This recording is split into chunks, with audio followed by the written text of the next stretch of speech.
तो Donald Trump ने finally Bharat को एक मेजर टैरिफ गिफ्ट दे दिया है। भारत पे लगाए जा रहे 25% टैरिफ को रिड्यूस करके 18% कर दिया गया है और यह फैसला इमीडिएटली लागू हो जाएगा। पर क्या सही में यह भारत के लिए विन विन डील है?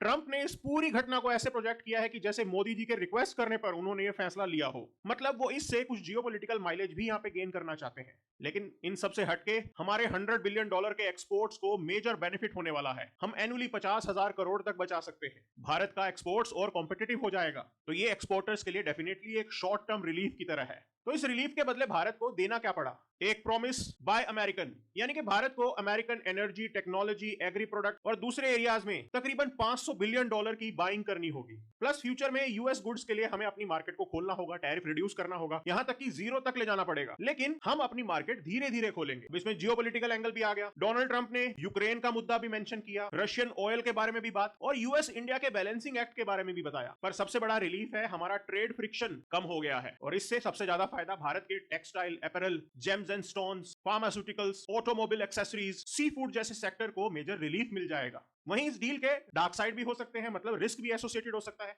यूएस चाहता है कि हम अपनी एग्री मार्केट यूएस प्रोडक्ट्स के लिए खोल दें, जो भारत के फार्मर्स के लिए थोड़ा सा डिफिकल्ट हो जाएगा और हमारी सरकार शायद इस फैसले पे आगे ना बढ़े। दूसरी तरफ $500 बिलियन की बाइंग करने के लिए भारत के फॉरेक्स रिजर्व पे भी प्रेशर पड़ सकता है और फ्यूचर में अमेरिका हर डील पर रेसिप्रोसिटी एक्सपेक्ट करेगा। मतलब सेंसिटिव मुद्दों पर दोनों देशों के बीच टेंशंस हो सकती हैं, लेकिन लॉन्ग टर्म सिग्नल पॉजिटिव ही है। यह डील एक short mini free trade agreement की तरह है, यानी कि फुल फ्री ट्रेड एग्रीमेंट का ट्रेलर। तो भारत को अब टफ नेगोशिएशंस करनी होंगी। भारत कैसे इसे लॉन्ग टर्म के लिए अपने लिए फेवरेबल बनाता है, यह हमारी नेगोशिएशन का मेजर टेस्ट होने वाला है। हमें अपने एक्सपोर्ट्स को ग्रो तो करना है, लेकिन साथ में हमारी स्ट्रेटेजिक ऑटोनॉमी को भी बचाना है।